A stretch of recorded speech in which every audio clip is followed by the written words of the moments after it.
Hello, welcome to the Freedom from Oil Tour Diary number 7. I want to introduce you to a good friend. His name is Ben Powless. He works with the Indigenous Environmental Network, and he's going to drop some knowledge around the tar sands and why this issue is so important. So let's talk to Ben. My name is Ben Powless. I'm from the Mohawk Nation, Six Nations territory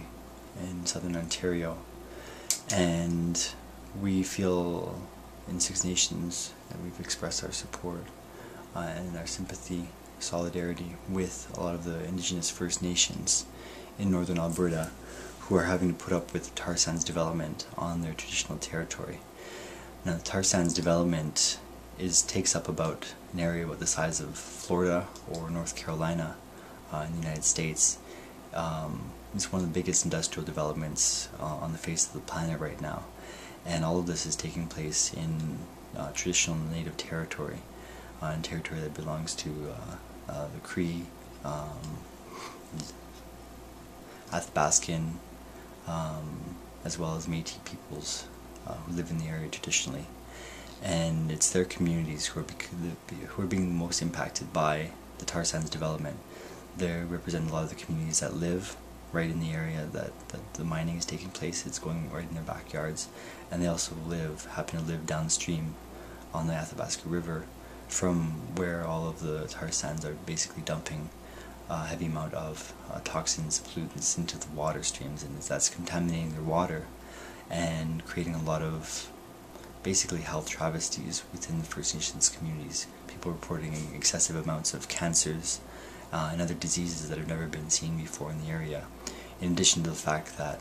the animals that peoples traditionally have relied upon, hunted for time immemorial, they're being told now that these animals have become too toxic to eat, and things like fish, things like moose, all of these biomagnification of all the toxin levels is getting into people, and it's getting into the water level, and it's basically making it impossible for our peoples to live a traditional life, and basically violating their Aboriginal rights, the treaty rights that they have signed and that the government is supposed to be committed to guaranteeing. And instead what we've seen is the government that's very much committed to allowing the tar sands development to continue at the price of First Nations health, of the price of First Nations rights, but also at the price of the wider Canadian environment. And it's basically also becoming one of the top emitters of climate change in the entire world right now, and is expected to increase its climate change footprint as well, and become one of the main drivers of climate change in the future due to the extensive amount of emissions caused by the upgrading, basically, of the tar sands crude oil, which is a very, very crude substance, into something that's actually producible. The process also, in addition to using up a lot of energy that creates greenhouse gas emissions, uses up a lot of water, and they end up trying to basically store this water that they use to clean out the tar sands in giant tailings ponds, and it's those tailings ponds that are leaking into the Athabasca River and polluting it and causing a lot of contamination. And that's basically what's been cited as the main cause for a lot of these health effects in the First Nations. So what we're seeing is really a violation of a lot of the First Nations rights, a lot of their basic rights to health, their basic rights to protect and preserve their culture.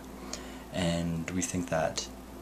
this, as a means of recourse, as a means of litigation, is perhaps the strongest way to stop a lot of the tar sands developments, to take a really strong look at Indigenous rights here in Canada, take a strong look at what Aboriginal rights in the Constitution actually protects. And if we were to actually go through the legal processes, I think that there would be no way that the tar sands developments would be allowed to continue for the effects that they're having on First Nations communities and their rights.